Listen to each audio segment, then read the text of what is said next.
I am Chris Everson, and I am Flint. Originally born and raised in Flint. My parents are originally from West Virginia. We lived just on the south side, and it was kids everywhere. Growing up, for me, was really neat because some of those first experiences were going to the Longway Planetarium and seeing the shows and thinking, wow, this is in my city. It was just a great experience of enjoying things in Flint and being able to go places that were, accessible to a family that didn't always have a lot of money. One of the main reasons I started to come downtown to Flint, mid-80s, was live music. I had a friend that I was working at Myers over on Center Road, and he said, hey, there's bands playing downtown. And I was like, no, there's not any music in Flint. He said, yeah, there is. And drove me down to the Capitol Theater on a Saturday night, and I had a blast. Even though we were in the basement of the theater, it was dirty and filthy and fun, and there was like 30 people there, but it seemed like the best thing ever. Over the years, when the Capitol started to close down, a gentleman named Joel Rash started saying, hey, I want to keep this thing going. I want to have music playing downtown, and we can't use the space anymore. And got a small building at 432 South Saginaw, and didn't know what to call it, but the obvious thing, since there were so many unions in Flint, was to call it Flint Local 432. The same idea of doing these all-ages shows, that everybody should be able to come and hear music, and it wasn't about the alcohol, it wasn't a bar scene, and everybody should be able to come and have fun. And it was just a nice start. I don't think he realized how big it was going to get or how long it was going to last. Joel got older, as he would say, got a real job. And for myself, being a musician, I was touring more and more and more and started doing professionally around the country and the world.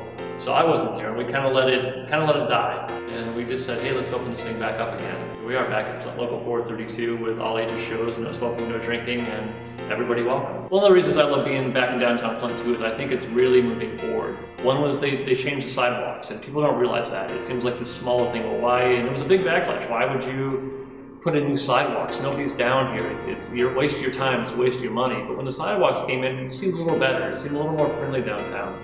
And a group of people got together and said, you know what? Flint used to have these really cool arches, let's do that. And they did, and they started a great fundraising campaign and totally paid for these new arches that got put in. And now it's starting to feel like, well, now we've got, we had these bricks and we kept those, and now we've got these cool sidewalks, and now we've got these arches. These other investors said, hey, let's put some restaurants. There's people coming downtown.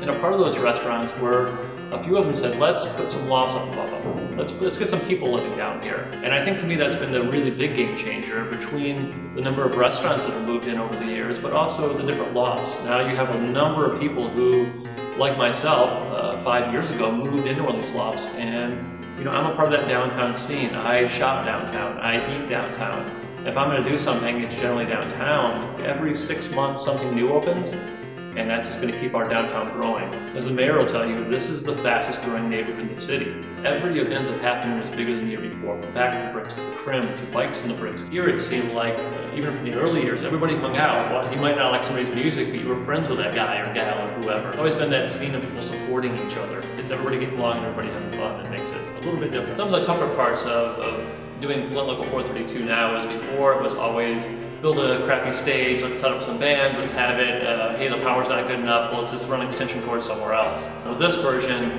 we want to be a lot more professional and do everything we can to make it a fun and safe place for everybody. And with that, it takes money. It's not easy. And it was piece by piece that we've been doing it, mainly due in a large part to the CSMA Foundation and Uptown Reinvestment who really came along and said, hey, we'll give you a grant to get this thing up and running. We want it to happen. We want to see kids, people downtown, and we think you guys can help do that. The other fun part of it is this time, instead of just some guys doing a show, this is a legal nonprofit. We took over the Red Ink Flint nonprofit status and have been using that. We have a board, which I'm a part of, that makes decisions on the whole for Red Ink. A group of people that consider what's best for not just the music scene, but the art scene, the theater scene, and trying to make this more than just a music space. It's really a community space. It's that space that can be used for all sorts of things. Even on Sunday morning, a church, a really young church meets here. A lot of different things happen here.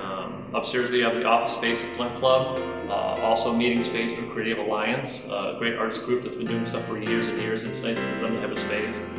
The new one this year has been the Flint Public Art Project, and we love having those guys here. And it's just that, kind of a community thing that we're looking for, that it's a space that people can use. The way Flint changed me was I became a musician.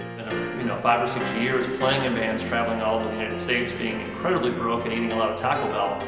But Flint was always that home base, and it was nice to say to other bands, hey, you can come and play my town. Like, I've got a great town you can come play this club at. And then as my life changed in different ways, I get a call and say, hey, you want to go on the road? And I'm like, no, I'm not playing, I'm taking a break. And like, no, we want you to set up our gear. And kind of organize stuff. Flint has changed up and down, but it's also been a lot to me as far as picking who I was and what I did for a living. It was my home and something I want to be a part of, and it's nice to have that spot that I feel like I'm working on making this place a little bit better, little by little, through doing events and getting people down here and making it a positive place to be. This is my home, really where I belong. I am Flint.